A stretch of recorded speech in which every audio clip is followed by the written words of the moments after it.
बहुत बहुत धन्यवाद संचालक महोदय। काफी देर से आप सब लोग तमाम हमारे जो वक्ता आपसे जो कह रहे थे आप लोग सुन रहे थे, लेकिन कुछ लोग ऐसे भी थे जो कहीं और थे। कोई बात नहीं, होता है कि पहला कार्यक्रम है। मैं एक बार सभी लोगों से चाहूंगा जो भी हमारे साथी घूम रहे हैं वो कृपया अपना अमूल्य समय 10 से 15 मिनट मुझे और दे देंगे, क्योंकि मैं आप लोगों के बीच में आया हूं। आप लोगों से मेरी वार्ता करने का बहुत ही इच्छा थी, इसलिए मैं बस आप लोगों से एक निवेदन कर रहा हूं कि थोड़ा 10 से 15 मिनट आप अपना समय मुझे देंगे। एक बार हमारे साथ सभी लोग बोलिए, भारत माता की, भारत माता की, भारत माता की। बोलिए जय जय श्री राम, जय जय श्री राम, जय जय श्री राम, जय जय श्री राम। बहुत बहुत धन्यवाद। मंच पर उपस्थित हमारे साथ हमारे बहुत ही आदरणीय हमारे संगठन के राष्ट्रीय उपाध्यक्ष आदरणीय हाकिम सिंह जी, मंच पर ही विराजमान हमारे संगठन के राष्ट्रीय प्रवक्ता श्री हरेंद्र चौधरी जी। आज आप लोगों के बीच में उन्होंने कुछ नहीं कहा, लेकिन जब भी पूरे भारत के अंदर किसी भी टीवी चैनल पर या कहीं भी हमारे संगठन की कोई बात करने का विषय होता है तो ऐसे हमारे जो साथी हमारे राष्ट्रीय प्रवक्ता हैं हरेंद्र नागर जी, और मंच पर ही उपस्थित उत्तर प्रदेश के प्रभारी, हमारे संगठन के नियुक्ति का प्रभारी और राष्ट्रीय कोषाध्यक्ष श्री दीपक सिंह जी, राष्ट्रीय प्रचारक श्री आर के शर्मा जी, उत्तर प्रदेश के प्रदेश उपाध्यक्ष श्री अवनीश शर्मा जी, श्री प्रमोद मिश्रा जी, और आज इस पहली बार कार्यक्रम में आए नोएडा से हमारे बहुत ही प्रिय मित्र साथी श्री अशोक जी, प्रदीप बंसल जी, एवं मंच पर उपस्थित उत्तराखंड पावन धरती पर विशाल युवा हिंदू वाहिनी का झंडा प्रचंड करने वाले उत्तराखंड के प्रदेश अध्यक्ष श्री देवेंद्र जी, और हमारे जो सामने बैठे हुए हैं हमारी आदरणीय बहनें एवं विशाल युवा हिंदू वाहिनी संगठन के सभी युवा साथी एवं भाई, मैं सभी का हृदय से स्वागत करता हूं और आप लोगों के चरणों में अपना नमन करता हूं। मित्रों, विशाल युवा हिंदू वाहिनी संगठन के बारे में अभी शायद आप लोगों को पूर्ण रूप से जानकारी नहीं है, और ये कार्यक्रम जो हो रहा है इस कार्यक्रम को मैं एक सभा और जनसभा नहीं करना चाहता था, केवल और केवल उद्देश्य था कि जो आप हमारे युवा साथी हैं उन्हें इस संगठन के बारे में जानकारी हो जाए। मित्रों, इस संगठन को मैंने जब गठन किया था तो माननीय अटल बिहारी वाजपेयी जी के चरणों में नमन करते हुए उनके आशीर्वाद लेकर इस संगठन को बनाया, और परम आदरणीय भारत सरकार के गृह मंत्री आदरणीय अमित शाह जी से भी, उस समय वो भारतीय जनता पार्टी के राष्ट्रीय अध्यक्ष थे, उनसे मैंने शिष्टाचार भेंट की थी। और मित्रों, इस संगठन का उद्देश्य केवल और केवल एक ही है कि पूरे भारत के देश के अंदर किसी भी हिंदू समाज के किसी भी व्यक्ति को कोई आंख दिखाने का कार्य ना करे, और जो भी संगठन के और हिंदू समाज के किसी भी व्यक्ति को आंख दिखाने का काम करेगा, मित्रों, विशाल युवा हिंदू वाहिनी संगठन से 100 बार जवाब देने का साहस रखता है। मित्रों, संगठन की बात करो, चाहे इस देश के हिंदू समाज की बात करो, क्योंकि अगर हिंदुत्व को मजबूत करना है, भारतीय संस्कृति को बचाना है और इस देश को अखंड भारत निर्माण की तरफ ले जाना है, तो मित्रों, इस देश के अंदर आज की स्थिति में हमारे पास कुशल नेतृत्व है, जिसके आशीर्वाद से पूरे देश के अंदर नहीं विश्व में आज हमारे नाम से डंका बज रहा है। ऐसे परमादरणीय प्रधानमंत्री नरेंद्र मोदी जी के आशीर्वाद से इस देश को अखंड भारत निर्माण की तरफ और हिंदू राष्ट्र की तरफ ले जाने का कार्य कौन करेगा? उसके लिए हम लोगों को सहयोग देना होगा। उसके लिए विशाल युवा हिंदू वाहिनी के युवा साथियों को, माताएं और बहनों को और पिता के तमाम बुजुर्गों को आशीर्वाद देना होगा, और आज हम आपके लोगों के बीच में वो आशीर्वाद मांगने आए हैं।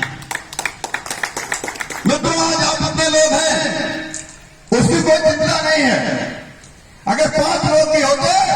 तो मित्रों मैं आप लोगों को विश्वास दिलाना चाहता हूं कि आप लोगों की ताकत से इस उत्तराखंड के अंदर विशाल युवा हिंदू वाहिनी प्रत्येक परिवार में जाने का काम करती है, हिंदू समाज को जागृत कर रहा है। ये बड़ी बात है। लेकिन मित्रों आज जब हिंदू समाज के मन में भी एक चीज आ गई है, क्योंकि कुछ लोगों का केवल और केवल उद्देश्य यही है कि कब और ऐसा मौका मिले जो हिंदू समाज के लोगों को कहीं ना कहीं अपमानित कर दिया जाए, ऐसे लोगों के कुदृष्टि को बदलने का काम विशाल युवा हिंदू वाहिनी करेगी और हमारे युवा साथी करेंगे। मित्रों जैसे उद्देश्य हम लोगों के होते हैं, जैसे हम लोगों की कल्पना होती है, जैसे हम लोगों की धारणाएं भावनाएं होती है, वही भावनाएं हमारे बच्चों में भी आ जाती हैं। मंदिर निर्माण होने से पहले मेरा अयोध्या जाना हुआ था और मैं जब अयोध्या गया तो वहां पर तमाम हमारे मित्र साथी मीडिया के लोग थे, मुझसे मिले थे और उन्होंने पूछा था कि आप विशाल युवा हिंदू वाहिनी जैसे बड़े संगठन के राष्ट्रीय अध्यक्ष हैं, तो आप बताइए मंदिर निर्माण कब तक हो जाएगा। तो मैंने कहा था इस देश के अंदर प्रधानमंत्री नरेंद्र मोदी जी हैं और उत्तर प्रदेश के अंदर योगी आदित्यनाथ जी मुख्यमंत्री हैं। इस मंदिर का निर्माण अतिशीघ्र होगा और वो भी हिंदू समाज के और संविधान के दायरे में रख के इसका निर्माण किया जाएगा। और मैं जब घर आया और घर आने के बाद मित्रों मेरा बेटा अभी 4 से 5 साल का है और अब तो उसने मुझे 1 महीने 1.5 महीने के बाद कहा कि पापा आप मंदिर निर्माण कराने कब जा रहे हो, और जब आप जाओगे तो मैं भी जाऊंगा। तो ऐसी धारणा लेकर ऐसी भावनाएं लेकर हमारी बहनों को जागृत होना होगा, युवा साथियों को जागृत होना होगा और हमारे जो पिता के समाज बुजुर्ग हैं उनको अपने बेटों को, अपने भाइयों को और अपनी बहनों को और अपनी लड़कियों को आशीर्वाद देने की आवश्यकता है, क्योंकि बिना मातृशक्ति के कुछ भी नहीं हो सकता है। इसलिए मैं काफी लंबी बात करना चाहता था, मन में तमाम ऐसे उद्देश्य थे, लेकिन देवेंद्र जी ने उत्तराखंड की पावन धरती पर जो एक कार्यक्रम कर दिया, आज आप लोग जो मेरे सामने दिख रहे हैं, ये बहुत बड़ी ताकत है। मित्रों ताकत एक व्यक्ति की होती है, हौसला एक व्यक्ति का होता है, और अगर ऐसा ना होता तो इतनी बड़ी रेलगाड़ी को एक छोटा सा इंजन लेके नहीं जाता। इसलिए आप लोगों को इच्छा शक्ति जगाने की जरूरत है और पूरे उत्तराखंड के अंदर जो विशाल युवा हिंदू वाहिनी संगठन आज 18 राज्यों में चल रहा है, 5 राज्यों में इसका और गठन करना है। वहां पर एक कमेटी तैयार हो गई है, बहुत जल्दी आप लोगों के सामने भी आ जाएगी। तो इस उत्तराखंड की पावन धरती पर मैं चाहता हूं भगवान श्री राम को चरणों में आप लोग नमन करते हुए और एक संकल्प लेके जाइए कि प्रत्येक हिंदू परिवार में विशाल युवा हिंदू वाहिनी का एक कार्यकर्ता होना चाहिए, क्योंकि इस देश के प्रधानमंत्री नरेंद्र मोदी जी के हाथों को मजबूत करना है और एक लक्ष्य है हमारा, क्योंकि भारत देश के अंदर जनसंख्या नियंत्रण बिल होना चाहिए। ये हमारे संगठन की मांग है। हिंदू समाज को मान और सम्मान के साथ कोई भी समझौता होना नहीं चाहिए, ये भी हमारी मांग है। इसलिए मेरे साथियों, मेरे भाइयों, मेरी बहनों, आप लोगों को जागृत होना होगा। मैं कहना चाहता हूं इस मंच के माध्यम से कि प्रत्येक घर में अगर आप लोगों को अध्ययन कराना है, अगर आपको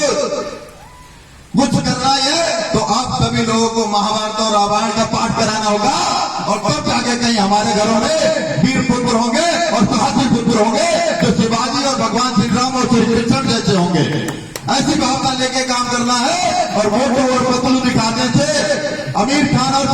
सलमान खान की पिक्चर दिखाने से इस राष्ट्र का निर्माण नहीं हो सकता है। अगर हम लोगों को निर्माण ही कराना है तो इतिहास पढ़ाना है, और इस देश का इतिहास क्या है उसकी पूरी और पूरी जानकारी रखने की कमी जो है हम लोगों को सोचना पड़ेगा। मित्रों, जब कहीं बात होती है, बड़े मंचों से भी मुझे जाने का अवसर मिलता है, और मेरे अंदर एक ही भावना थी बचपन से लेकर आज तक कि इस देश के अंदर जो हो रहा है, जिसे देखकर कभी कभी मन दुखी होता है, वो किसी भी कीमत पर बंद होना चाहिए, और उसे बंद करने के लिए आप जैसे युवाओं को शक्ति की जरूरत है। और शक्ति है अगर आप लोग संगठित नहीं होंगे, और जो लोग संगठित नहीं हो सकते हैं, मित्रों आप देख सकते हैं अभी जो है आपको बता रहे थे हमारे संगठन के राष्ट्रीय नीति प्रभारी जी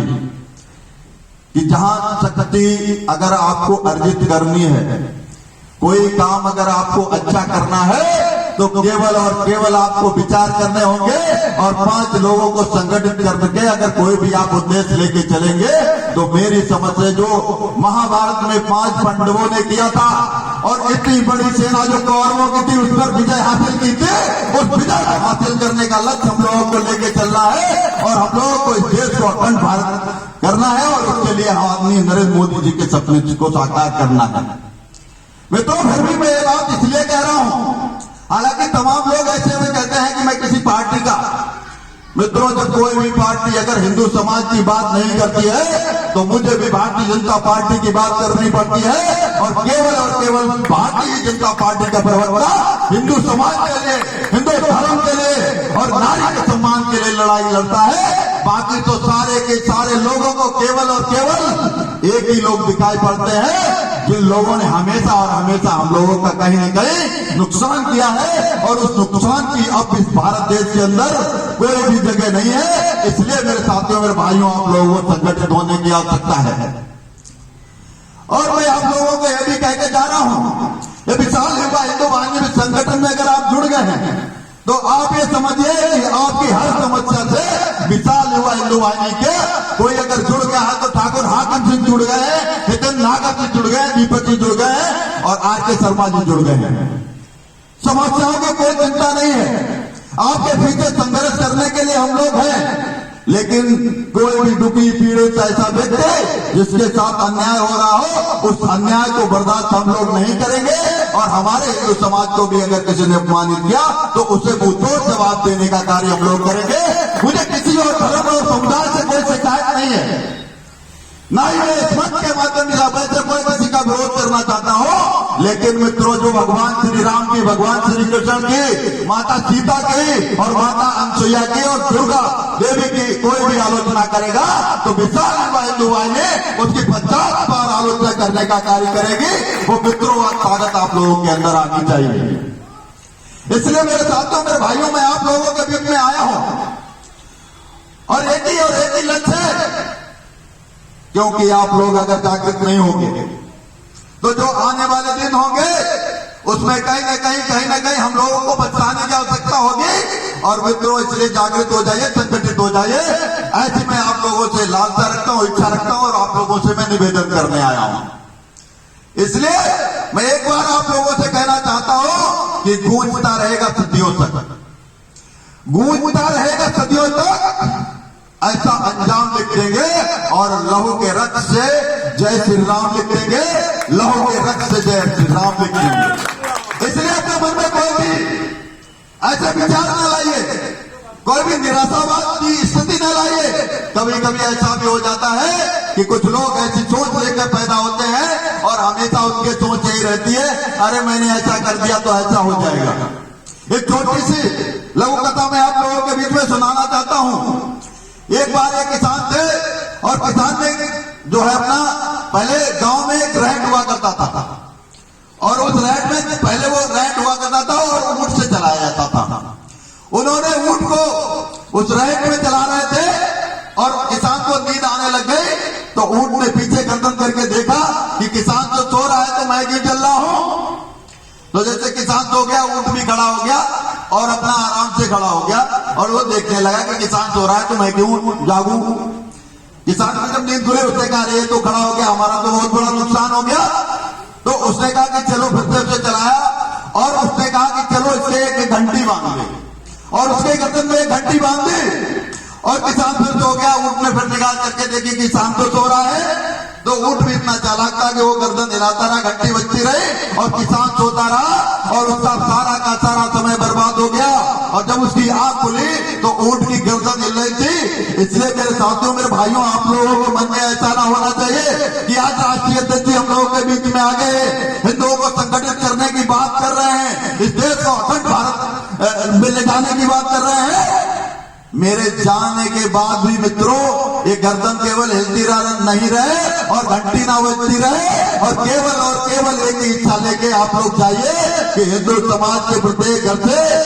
एक भाई को विशाल युवा हिंदू वाहिनी में जोड़ दीजिए। मित्रों, आप ही लोगों में से विधायक और मंत्री भी बनाने का कार्य अगर कोई करेगा तो ये विशाल युवा हिंदू वाहिनी करेगी और हिंदू समाज करेगा। इसलिए मेरे साथियों, जागृत होने की आवश्यकता है,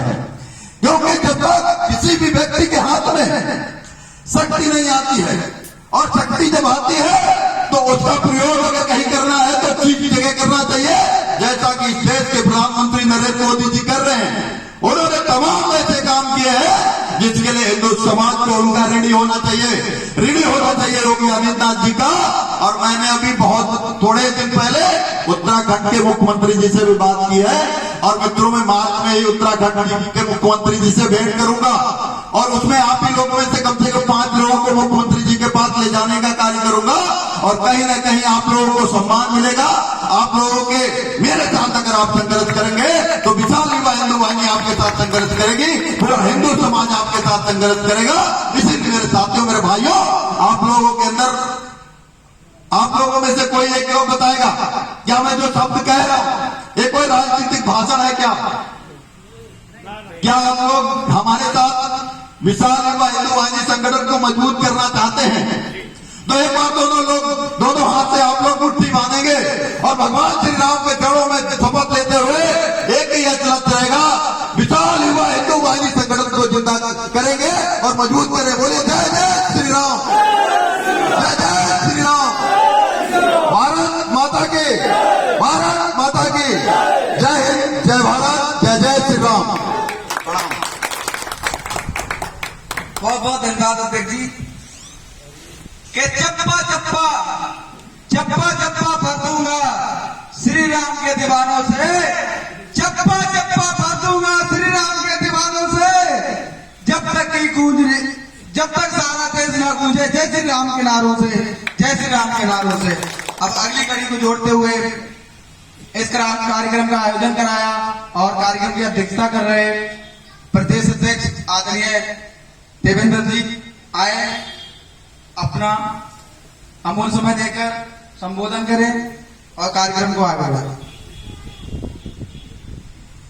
जय श्री राम, जय श्री भारत माता की जय, भारत माता की जय। आदरणीय विशाल युवा हिंदू वाहिनी के आदरणीय राष्ट्रीय अध्यक्ष प्रदीप सिंह, बस सभी हमारे सम्मानित पदाधिकारी को मैं बहुत बहुत आभार व्यक्त करता हूं जिन्होंने आज आके मेरे बीच समय दिया। और भी उत्तराखंड के कोई पदाधिकारी, कोई सदस्य, किसी के साथ कोई प्रॉब्लम हो तो डायरेक्ट आके राष्ट्रीय अध्यक्ष जी से बात कर सकते हैं, क्योंकि मेरा लक्ष्य जो आज मैं करना चाह रहा था लेकिन उस तरीके से नहीं हो पाया था। कोई नहीं, चलो आज संडे का दिन नहीं था, अगली बार जब प्रोग्राम करूंगा मैं इसकी सफल लेता हूं। आज जो हमारे 50 लोग हैं, अगले बार प्रोग्राम होने में कम से कम इस ग्राउंड के अंदर हमारे 5000 सदस्यों का पदाधिकारी नजर आएंगे। आएंगे तो कोई नहीं, इसके लिए जो गलती उसको मैं समझ आता हूं। बहुत अच्छी बात रखी है आपके प्रदेश अध्यक्ष जी ने, हमको याद आ गया सन 80 में जब भारतीय जनता पार्टी की सरकार बनी थी तब मात्र 2 सांसद थे, भारत के अंदर 2 सांसद थे। दोबारा में जब भारतीय जनता पार्टी की सरकार केंद्र में बनी तो 1 वोट से गिरा दी गई थी। तीसरी बार जब सरकार बनाई अटल बिहारी वाजपेयी जी ने तो 13 दिन की सरकार बनी थी। आज वही सरकार भारत में नहीं विश्व में राज कर रही है। भारत में तो बहुत प्रधानमंत्री, 16 प्रधानमंत्री हुए हैं हमारे, लेकिन जो नरेंद्र मोदी जी ने आपको जो रास्ता दिखाई है और देश को और जनता को वो पूर्ण काम किया है, जो हमारे पार्टी के बनाने वाले प्रदीप सिंह जैसे, कौन था, दीनदयाल उपाध्याय जी, जिन्होंने अंत्योदय का नाम दिया था। एक अंत्योदय का कार्ड आप लोगों को राशन के द्वारा मिलता है तो वो उन्हीं की देन है, माननीय स्वर्गीय दीनदयाल उपाध्याय जी की। और एक और नेता हुए थे इस पार्टी के, श्यामा प्रसाद मुखर्जी, जहां हुआ बलिदान मुखर्जी, वो कश्मीर हमारा है। ये सब हम लोग नारों में तो गाते रहे, लेकिन ये काम किसी ने सपना पूरा नहीं किया। वो आज भारत की सरकार और माननीय नरेंद्र मोदी जी ने पूरा करके दिखाया है, जिसके लिए हम सब लोग, पूरा देश आतुर है। और हर जगह पर हमारी सरकारें बंगाल में भी बनने जा रही हैं। और इसके बाद अभी से मैं बता देना चाहता हूं कि पंजाब में अगली सरकार होगी। बस धन्यवाद। बहुत बातें हैं, ज्यादा ठीक नहीं होता है। हमने नारों में गाया था सब कश्मीर हमारा है, जब जब छू करके देखा इन चोटी में अंगारा है। अभी महबूबा मुफ्ती कहती थी कि कोई छुएगा तो आग लग जाएगी, किसी ने बोला तक नहीं। आज उग्रवाद भी खत्म हो गया है, 370 और 35A को भी हटा दिया गया है। राम